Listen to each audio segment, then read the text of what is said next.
Assalamu alaikum, dear viewers. Today I'm going to start the course of numerical method.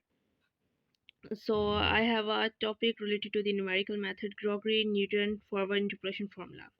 So I wrote the formula here. So हम लोग इससे related जो questions है वो हम solve करेंगे. ये मैंने फॉर्मूला लिख दिया है, ठीक है. और ये जो वीडियो है स्टूडेंट्स के एग्ज़ाम्स के लिए बहुत ज़्यादा हेल्पफुल होगी.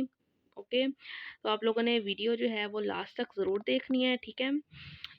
उसके बाद हम लोग मूव ऑन करेंगे नेक्स्ट टॉपिक पे, Gregory Newton backward interpolation formula and the errors in polynomial interpolation. So हम लोग ये सब करेंगे, ठीक है.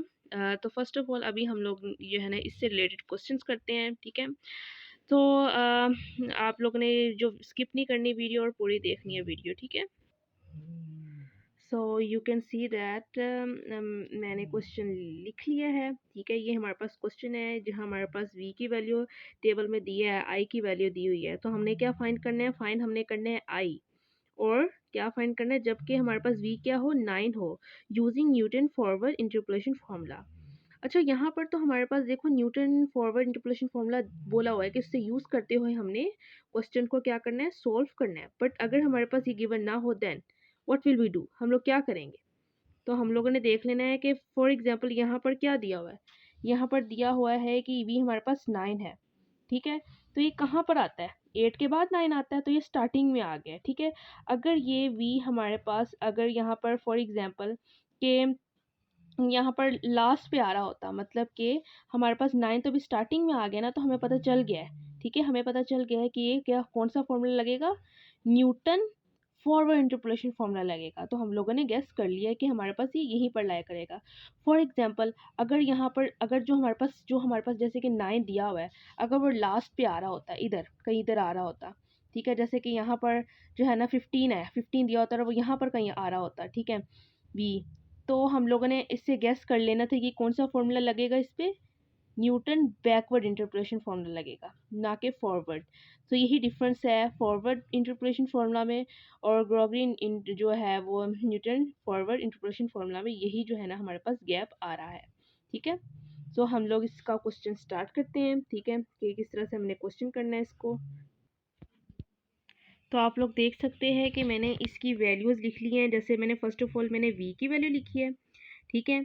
उसके बाद मैंने i की वैल्यू लिख ली है जो गिवन डाटा में थी. आपको मैं दिखा देती हूँ, देखें, v की वैल्यू मैंने लिख ली यहाँ पर नीचे, ठीक है, ये सारी लिख ली. उसके बाद मैंने i की वैल्यू लिख ली यहाँ, ठीक है.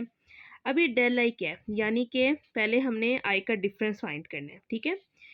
यानी कि 1900 में से मैंने 1000 माइनस करके यहाँ पर लिखने हैं, ठीक है. उसके बाद मैंने 3250 में से 1900 को माइनस करके यहाँ पर लिखना है, ठीक है.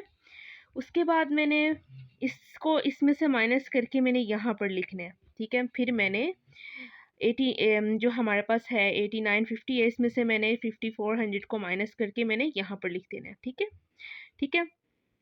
तो मैं लिखती हूँ अभी, ठीक है, और फिर मैं आपको दिखाती हूँ कि हमने अगले स्टेप में क्या करना है, ठीक है. तो व्यूवर्स आप देख सकते हो कि मैंने माइनस किया है. मैंने आपको बोला था इसमें से इसको माइनस करेंगे क्योंकि हम डिफरेंस फाइंड कर रहे हैं, किसका, इसका डिफरेंस फाइंड कर रहे हैं, यानी कि इसमें पहले इसको माइनस करना है, ठीक है, वो हमने यहाँ पर लिख दिया. फिर हमने इसमें से इसको माइनस करना है, वो हमने यहाँ पर लिख दिया. फिर हमने इसमें से इसको माइनस करके यहाँ पर लिख दिया और इसमें से इसको माइनस करके यहाँ पर लिख दिया, ठीक है.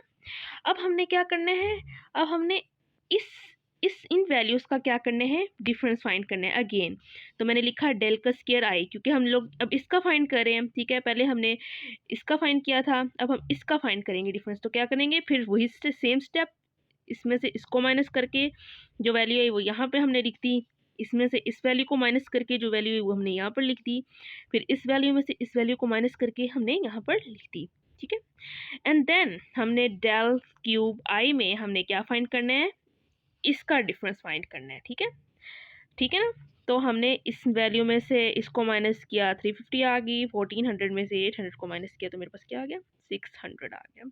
And then del for I में हमने क्या करना है, 600 में से 350 माइनस करके हमारे पास जो वैल्यू है वो हमने यहाँ पर लिख दी। ठीक है, इस तरह से हमने क्या बना लेना है, हम लोगों ने इसको माइनस करके इसका टेबल बना लेना है। ठीक है, उसके बाद हमारे पास जो वैल्यू होगी, हम लोगों ने जो है कौन कौन सी वैल्यूज़ लिखनी है, किस तरीके से हमने फॉर्मूले लगा के सोल्व करना है, क्योंकि अब हमने फॉर्मूला ही लगाना है। ठीक है, तो मैं आपको बताती हूँ कि किस तरह से लगाना है।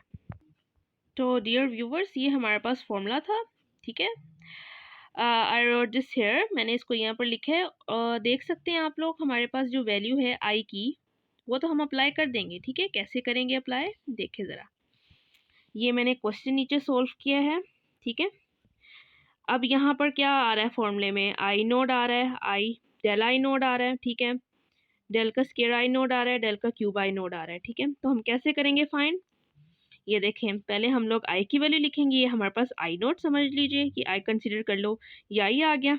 ठीक है, फॉरवर्ड है ना, तो फॉरवर्ड में हमने पता क्या करना होता है, हम लोगों ने एक सीक्वेंस बनानी होती है। फॉरवर्ड में हमने ये वाली पूरी वैल्यू, ये पूरी जो वैल्यूज़ होती हैं, ये हमने इसको जो है ना मार्क करना होता है। यानी कि हमने फॉर्मूले में ये वैल्यू पुट करनी, आई की जगह ये, डेल आई नोट की जगह हम ये वैल्यू पुट करेंगे, डेल का स्क्वायर आई नोट की जगह हम ये वाली वैल्यू पुट करेंगे। ठीक है, डेल के क्यूब आई की नोट की जगह हम लोग ये वाली वैल्यू पुट करेंगे, और डेल के 4 आई नोट की जगह हम लोग ये वाली वैल्यू ही पुट करेंगे, ये वाली वैल्यू। ठीक है, तो हम लोगों ने ये वैल्यूज जो होती हैं हमने पुट करनी है। अब हमारे पास फॉर्मूले में प्रॉब्लम क्या आ रही है, पी। तो हम लोगों ने सबसे पहले, यहाँ पे पी है, हमारे पास पी की वैल्यू नहीं है, तो हमने सबसे पहले वो निकालनी है, वो फाइंड आउट करनी है। तो मैं आपको बताती हूँ हम लोग किस तरह से फाइंड आउट कर सकते हैं। हम लोगों ने पी का जो फॉर्मूला होगा, हमने पी फाइंड करना है, तो हम लोगों ने सबसे पहले ये फॉर्मूला लगा रहे हैं, V minus V nought divide by H. तो हम लोग अब ये कैसे फाइंड करेंगे, वी की वैल्यू तो हमारे पास गिवन है क्वेश्चन में। ठीक है, वी की वैल्यू क्या थी, 9 थी। ठीक है, सो मैं आपको शो करती हूँ कि हम लोगों ने इसको किस तरह से सॉल्व करना है। वी नोट की वैल्यू भी मैं आपको बताती हूँ। So you can see that कि हमारे पास ये टेबल था, क्वेश्चन जो था। ठीक है, वी की वैल्यू क्या है, 9 है। ठीक है, you can see that V की वैल्यू क्या है, ये देख सकते हैं 9 है। ठीक है, कहाँ पर लाई करी थी, यहाँ पर लाई करी थी। ठीक है, तो हम लोग वी नोट फॉर्मूले में जो था, ठीक है, वी नोट जो फॉर्मूले में था, वो हम लोग कैसे सोल्व करेंगे, वी नोट उसकी वैल्यू कहाँ से आएगी, वी नोट हमारे पास होगा ये वाली जो वैल्यू होगी ये वी नोट कंसिडर होगी। ठीक है, इसको हम लोग वी नोट बोलेंगे। ठीक है, वी नोट हमारे पास आ जाएगी 8, वी नोट की वैल्यू हमारे पास आ गई 8। उसके बाद हमारे पास साथ फॉर्मूले में एच भी था, तो हम एच कैसे फाइंड करेंगे, एच हम लोग जो है वो हम लोगों ने किस तरह फाइंड करना है कि वी देख रहे हैं आप। ठीक है, वी, इसमें देखिए कितना कितना डिफरेंस है, 8 के बाद 10, 10 के बाद 12, 12 के बाद 14, 14 के बाद 16। ठीक है, अब आप लोग देखिए कितना कितना गैप है, 2 का गैप, फिर 10, फिर 2 का गैप 12, फिर 2 का गैप 14, फिर 2 का गैप 16। तो हमारे पास गैप आ गया वो 2 आ गया। ठीक है, तो हमारे पास एज के हमारे पास क्या होगी, वो 2 आएगी वैल्यू। ठीक है, तो आप लोगों ने इस क्वेश्चन, जो हमारे पास ये वाला जो क्वेश्चन आप लोगों ने सोल्व करने हैं, मैं आपको बताती चलूँ कि इसमें आप लोगों ने 2 फॉर्मूलाज याद रखने हैं। ठीक है, एक तो मैंने इधर लिख दिया यहाँ पर फॉर्मूला। ठीक है, the formula I wrote this here, और जो दूसरा फॉर्मूला है वो भी मैं आपको दिखाती हूँ, I will show you. And the second one is this, p is equals to v minus v note over h। ठीक है, v की वैल्यू भी मैं आपको बता चुकी हूँ। ठीक है, और v नोट की भी और h की भी, कि किस तरह से हम लोगों ने फाइंड की है। ठीक है, तो हम लोग इन सारी वैल्यूज को पुट करके p की वैल्यू फाइंड करते हैं, then we will put this value in this formula. So आप लोग देख सकते हैं मैंने वैल्यू पुट कर दी, v की वैल्यू 9 थी जो कि गिवन थी, और v नोट की वैल्यू मैंने आपको बताया कि हम लोगों ने किस तरह से फाइंड करनी है, और h की वैल्यू भी मैं आपको बता चुकी हूँ। ठीक है, तो हम लोगों ने वैल्यूज पुट की। ठीक है, 9 माइनस 8 थी और डिवाइडेड बाई 2 आ गई, 2 थी h की वैल्यू। तो 9 में से 8 निकाला, 1 आ गया, 2 आ गया। अब 1/2 जो होता है वो 0.5 होता है। ठीक है, ठीक है, तो ये हमारे पास p की वैल्यू आ गई। नाउ मैं अब इसको पुट कर दूंगी फॉर्मूला में। ठीक है, इस तरह से मैं आपको दिखाती हूँ, ये मेरे पास फॉर्मूला था। ठीक है, और मैंने वैल्यूज़ जो होगी आई नोट की, डेल आई नोट की, वो मैं आपको पहले ही बता चुकी हूँ, पर वो फिर भी मैं एक दफ़ा लिख लूँगी, मैंने लिख ली हुई है, मैं आपको दिखाती हूँ। ये देखें, ये मैंने वैल्यूज़ लिख ली हैं। ठीक है, आई नोट की 1000 थी, टेबल से देख लेना। डेल डेल आई नोट की वो भी मैंने लिखी है, टेबल जो मैंने बनाया है। ठीक है, उसके बाद मैंने ये सारी वैल्यूज़ लिख ली। अब मैं इनको लिखने के बाद ठीक है मैं इसको फॉर्मूले में पुट कर देती हूँ। ठीक है, पी की वैल्यू भी मैंने फाइंड कर ली, अब 0.5 आई है। ठीक है, तो हम लोग इसको सॉल्व करते हैं। तो आप लोग देख सकते हैं बी की वैल्यू मैं निकाल चुकी थी। ठीक है, उसके बाद मैंने अब फॉर्मूले में पुट करने जा रही हूँ। फॉर्मूले में मैंने पुट कर दी है। ठीक है, आई जो है वो मेरे पास किसके 1000 की इक्वल था, पहले आई नोट था ना, आई नोट की जगह 1000 आ गया, उसकी वैल्यू आ गई। पी फिर था plus P del I nought था, तो पी की वैल्यू 0.5 थी और डेल आई नोट की वैल्यू मेरे पास क्या है 900। ठीक है, अच्छा ये आप लोगों ने आई नोट से कंफ्यूज नहीं रहा कि आई नोट यहाँ फॉर्मूले में लिखा है, क्वेश्चन में आई नोट नहीं है, तो ये it's not a big deal. ठीक है, यहाँ पे जो है ना वो आई ही है ये। ठीक है, उसकी ही वैल्यूज हमने पुट करनी है। ठीक है, नाम जो मर्जी हो। ठीक है, तो हम लोगों ने वैल्यूज पुट कर दी फॉर्मूले में जितनी भी थी, ये आप देख सकते हैं मैंने वैल्यूज पुट कर दी है। इस फॉर्मूले में किस तरह से पुट करनी है, पी की जगह पे वैल्यू पुट की, पी की जगह पे -1/2 फिक्टोरियल 450 जो है ना हमारे पास किसकी वैल्यू थी भला, ये हमारे पास है डेल का स्क्वायर आई नोट की वैल्यू हमारे पास आ गई। ठीक है, उसके बाद ये पी की p-1 p-2 3 फिक्टोरियल 350 प्लस 0.5 यानी कि p-1 p-2 p-3 और ये साथ में डेल 4 आई नोट आ गया, डेल की पावर 4 आई नोट आ गया और 4 फिक्टोरियल आ गया। ठीक है, अब हमें इसको किस तरह से सोल्व करना है ये मैं आपको बताऊंगी। ठीक है, चले देखते हैं। तो आप लोग देख सकते हैं कि मैंने किस तरह से इसको सोल्व किया है। ठीक है, ये आप लोग ऊपर देख सकते हैं। ठीक है, ये मैंने इसी को सोल्व किया नीचे। ठीक है, तो आप लोग देख सकते हैं कि हमारे पास ऊपर था 0.5 में से मैंने -1 किया, ये आ गया -0.5 450 आ गया। 2 फिक्टोरियल है तो 2 फिक्टोरियल जो है ना वो हम पहले भी पढ़ चुके हैं कि हमारे पास 2.1 होता है। ठीक है, यानी कि 2 मल्टीप्लाई बाय 1 होता है।